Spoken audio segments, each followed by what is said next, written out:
चेतन सिंह। 11वीं की फिजिक्स में हम लोग पढ़ रहे थे लंबाई का मापन। लंबाई का मापन किस तरह से किया गया, छोटी लंबाइयों का मापन, बड़ी लंबाइयों का मापन और उनके मात्रक के बारे में हम लोगों ने अध्ययन किया। आज हम लोग पढ़ेंगे द्रव्यमान का मापन, मेजरमेंट ऑफ मास। देखिए, द्रव्यमान का मापन मतलब द्रव्यमान क्या है? वास्तव में किसी पदार्थ का एक ये आधारभूत गुण होता है। उसका द्रव्यमान उस पदार्थ का एक मूलभूत गुण, एक आधारभूत गुण होता है। जैसे कहीं भी किसी भी स्थान पर आप उस द्रव्य को या उस पदार्थ को ले जाइए तो उसके द्रव्यमान पर प्रभाव नहीं पड़ता, चाहे वो पृथ्वी पर हो, चाहे वो उसको आप चंद्रमा पर ले जाइए, अंतरिक्ष में ले जाइए, पृथ्वी के अंदर गहराई में, सुरंग में, खान में, है ना, ऐसी जगह भी ले जाइए तो द्रव्यमान पर कोई प्रभाव नहीं पड़ता। इसका मतलब स्थान परिवर्तन के साथ द्रव्यमान पर कोई प्रभाव नहीं पड़ता है। वास्तव में द्रव्यमान जो है ये जड़त्व की माप है। जड़त्व की माप ही ये द्रव्यमान की माप होती है। तो सामान्य वस्तुओं के द्रव्यमान का मापन हम लोग पढ़ेंगे, measurement of mass of general object. बहुत सामान्य वस्तु जिसको हम भौतिक रूप से, सामान्य रूप से माप सकते हैं, उसको हम सामान्य वस्तु में रखेंगे और परमाणुओं और अणुओं, इनके द्रव्यमान को हम अलग से बता रहे हैं आपको। तो देखिए, सामान्य वस्तुओं के द्रव्यमान के मापन का मतलब हुआ कि यह सामान्य वस्तु है तो सामान्य वस्तुओं में जड़त्व होगा, वो जड़त्व का माप ही उसके द्रव्यमान की माप होगी। और इसको हम दो भागों में बांट के पढ़ते हैं, दो भागों में इसको जानते हैं। पहला है हमारा जड़त्वीय द्रव्यमान, इसको हम इनर्शियल मास कहते हैं। अब अभी हम लोगों ने भी जड़त्व का चर्चा किया। तो जड़त्व आप जानते हैं कि कोई भी वस्तु अगर स्थिर है तो स्थिर रहना चाहती है, गतिमान है तो गतिमान रहना चाहती है। तो उसमें जो ये गुण होता है वो उसका जड़त्व होता है। ये जड़त्व ही, इस जड़त्व का माप ही उसका द्रव्यमान का माप है। अब वस्तु स्थिर है, स्थिर वस्तु को हम गतिशील करना चाहते हैं तो गतिशील करने के लिए हमें बल लगाना पड़ेगा। जब हम बल लगाते हैं तो उस वस्तु में स्थान में परिवर्तन होता है और वस्तु के स्थान परिवर्तन के कारण उसमें वेग उत्पन्न होता है, उसमें एक चाल, वेग ये उत्पन्न होता है। और वेग जो है ये समय के साथ परिवर्तित हो रहा होता है और इसके कारण उसमें त्वरण उत्पन्न होता है। तो इस तरह से जब हम किसी स्थिर वस्तु पर बल लगाए तो उस बल के कारण उस वस्तु में त्वरण उत्पन्न होगा। यही बल और इस त्वरण का जो अनुपात होता है यह उस वस्तु का जड़त्वीय द्रव्यमान कहलाता है, क्योंकि जड़त्व के कारण उत्पन्न हो रहा है। तो हम इसको कह सकते हैं जड़त्वीय द्रव्यमान, इनर्शियल मास, किसी वस्तु पर लगाए गए बल तथा उसके कारण वस्तु में उत्पन्न त्वरण के अनुपात को जड़त्वीय द्रव्यमान कहते हैं। जड़त्वीय द्रव्यमान को हम अगर स्मॉल m से लिखते हैं तो F ये लगाया गया अगर बल है और A ये वस्तु में उत्पन्न त्वरण है तो F बराबर m/a। और मात्रक हम इसका जानते ही हैं कि किलोग्राम में हम इसको व्यक्त करते हैं। इसका मानक मात्रक हमारा किलोग्राम है।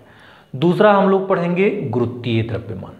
ये देखिए, दूसरा हमारा है गुरुत्वीय द्रव्यमान, ग्रेविटेशनल मास। अब गुरुत्वीय द्रव्यमान जानने से पहले थोड़ा सा गुरुत्व हम लोग जानते हैं। अगर स्वतंत्र रूप से कोई भी पिंड हम छोड़ दें तो वो कहाँ आएगा? पृथ्वी की ओर आएगा। और पृथ्वी की ओर जब वो आता है तो उसका वेग बढ़ता जाता है, उत्तरोत्तर उसका वेग बढ़ता जाता है, लेकिन उसका त्वरण ये नियत होता है। और ये जो नियत त्वरण होता है इसको हम गुरुत्वीय त्वरण कहते हैं, ग्रेविटेशनल एक्सेलरेशन कहते हैं।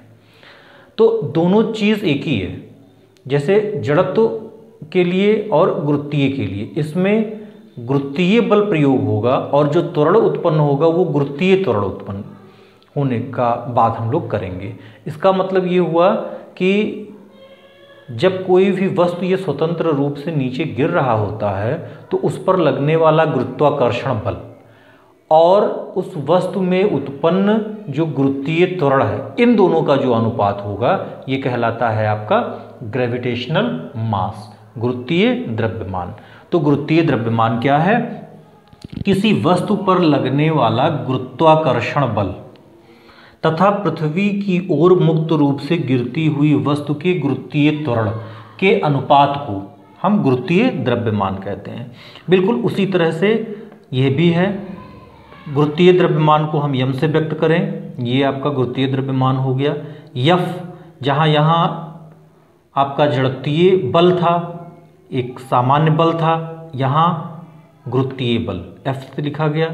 यहाँ त्वरण था, यहाँ गुरुत्वीय त्वरण जी से हम लिखते हैं। तो एफ बराबर एम बराबर एफ बाई जी। तो ये आपका गुरुत्वीय द्रव्यमान।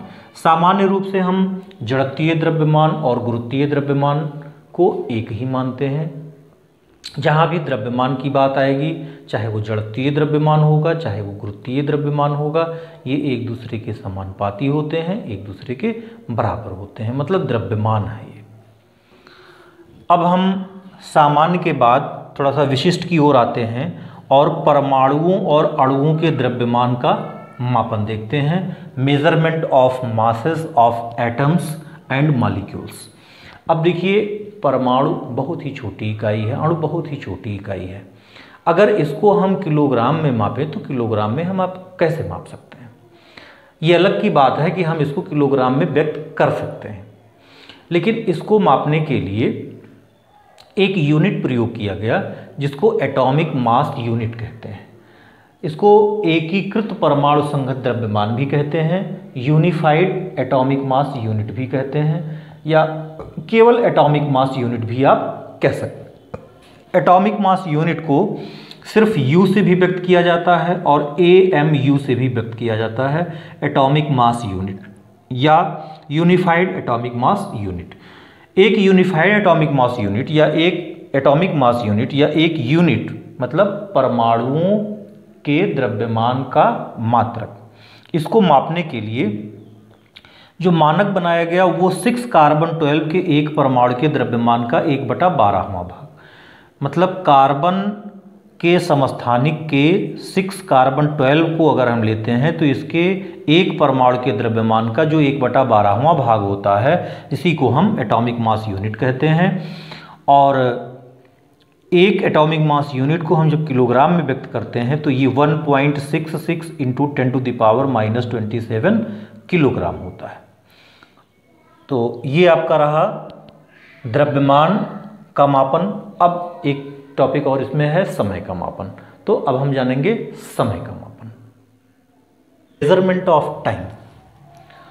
देखिए, समय का मापन तभी हो सकता है जब एक आवर्त हो, जब कोई भी पदार्थ एक निश्चित समयांतराल के बाद बार बार उस कार्य को दोहराता है, जैसे दोलन, तो उसी वस्तु द्वारा या उस एपरेटस द्वारा हम समय का मापन कर सकते हैं। अब जैसे समय के मापन में आप देखिए, आप कहते हैं ना कि सूर्योदय हुआ फिर सूर्यास्त हुआ, तो सूर्योदय से सूर्यास्त को आप दिन मान लेते हैं, उजाला का समय होता है। फिर जब दिन डूब गया तो आप कहते हैं सायंकाल हो गया और अब रात की शुरुआत हो गई। तो इससे आपका समय का बोध होता है।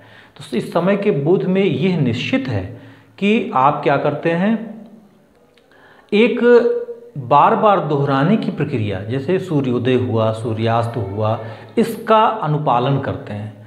दोलन भी इसी का एक उदाहरण होता है, कितने समय में ये फिर वापस आ रहा है।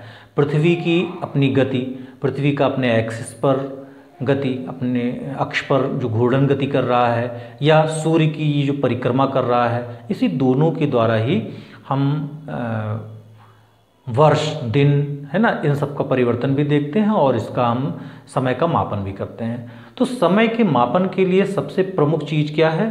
दोलन। एक निश्चित समयांतराल में जो अपने बार बार कार्य को दोहराता है। जो आप सामान्य घड़ियाँ यूज़ कर रहे हैं तो घड़ियाँ आप देखते हैं कि एक चक्कर लगाता है, एक चक्कर लगाने के बाद फिर वही चक्कर लगाता है, फिर जब दोबारा चक्कर पूरा हो गया फिर, तो एक निश्चित समयांतराल के बाद बार बार वो उसी पथ का अनुसरण कर रहा है, बार बार वही कार्य कर रहा है, तो वो दोलन कर रहा है। तो इस तरह से दोलन के द्वारा ही हम समय का माप करते हैं। और समय के माप को उनके रेंज के हिसाब से और उनकी यथार्थता के हिसाब से हम कई तरह से मापन करते हैं। तो आइए बहुत पुराने समय से चलते हैं, जैसे सोलर घड़ी। सोलर घड़ी आप ये भी जानते होंगे कि बहुत समय पहले जब घड़ियों का आविष्कार नहीं हुआ था तो लोग एक ऐसे लकड़ी या डंडी ऐसे गाड़ देते थे और इस तरह से जैसे छाया बनती थी, तो वो छाया की लंबाई कितनी है और किस दिशा में है, इससे उन समय का आकलन कर लेते थे।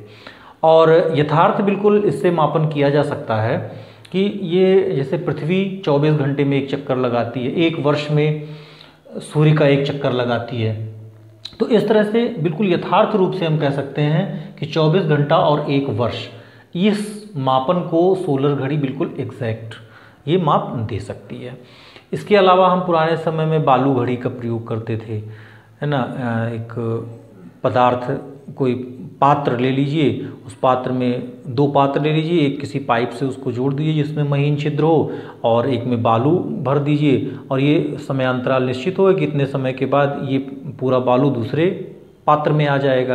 तो इस तरह से भी एक अनुमानित समय का आकलन तब किया जाता था, लेकिन हम एग्जैक्ट समय के आकलन की बात करते हैं तो सोलर घड़ी उसमें प्रमुख होगा। 24 घंटे और एक वर्ष, है ना, का ये समयांतराल दे सकता है। क्वार्ट्ज क्रिस्टल घड़ियाँ, क्वार्ट्ज क्रिस्टल घड़ियाँ, इसके बाद क्वार्ट्ज क्रिस्टल आप जानते हैं कि क्वार्ट्ज ये क्रिस्टल जो घड़ियाँ हैं ये 10⁹ सेकेंड से और 1 सेकेंड के बीच में आपको एग्जैक्ट समय देती हैं। ये इसका समयांतराल का रेंज है और ये एक थियरी जिसको हम पीस थियरी कहते हैं उस पर ये आधारित थी। और इस तरह से परमाणु घड़ियाँ, एटॉमिक क्लॉक्स, एटॉमिक क्लॉक्स जो हैं, जैसे आपने अभी पढ़ा होगा कि सीज़ियम परमाणु ये कंपन करता है, तो सीज़ियम परमाणु कंपन करता है तो ये भी कंपन पर आधारित हो गई जो परमाणु घड़ियाँ हैं। परमाणु घड़ियों की सबसे बड़ी खासियत ये होती है कि यह एक वर्ष में 3 माइक्रोसेकंड से भी कम, मतलब 3 माइक्रोसेकंड अधिक से अधिक, इतना ही ज़्यादा ये इधर उधर होती हैं। आप देखिए घड़ियों की टाइमिंग में कुछ फ़र्क हो जाता है, कुछ आगे पीछे हो जाती हैं, तो ये एक वर्ष में केवल 3 माइक्रोसेकंड ही ये इधर उधर हो सकता है। तो सबसे एग्जैक्ट समय का आकलन जो है ये परमाणु घड़ियाँ, एटॉमिक क्लॉक्स करती हैं। चौथा है हमारा मूल कणों का क्षय, decay of elementary particles. Elementary जो हमारे पार्टिकल्स हैं उनका जो अर्धायुकाल होता है वो 10⁻16 सेकेंड से लेकर के और 10⁻24 सेकेंड तक होता है। तो कितने समय में कोई भी मूल पदार्थ ये डिके हो गया, उसका क्षय हो गया, तो इसका आकलन हम कर सकते हैं। तो इस तरह से बहुत छोटे सेकेंड्स के मापन के लिए हम इसका प्रयोग कर सकते हैं। इसका रेंज 10⁻16 सेकेंड से 10⁻24 सेकेंड होता है। ये मूल कणों के क्षय के द्वारा हम इसका आकलन कर सकते हैं। ऐसे radio active dating, radio active dating ये 10⁻17 सेकेंड कोटि का मापन करती है। इसे रेडियो एक्टिव डेटिंग्स के ही द्वारा हम पृथ्वी की आयु, किसी चट्टान की आयु, या जैसे कोई भी फॉसिल जिसको जीवाश्म आप कहते हैं, उस बहुत पुराना कोई भी जीवाश्म मिला, कितने साल पुराना है, इसका अनुमान इसी कार्बन डेटिंग से ही हम लोग करते हैं। तो इसको carbon dating, radio active dating ये नाम दिया जाता है। तो इस तरह से आज हम लोगों ने द्रव्यमान का मापन और ये समय का मापन पढ़ा। ये चैप्टर आपका कंप्लीट होता है। अब नेक्स्ट चैप्टर पे हम लोग बात करेंगे। धन्यवाद।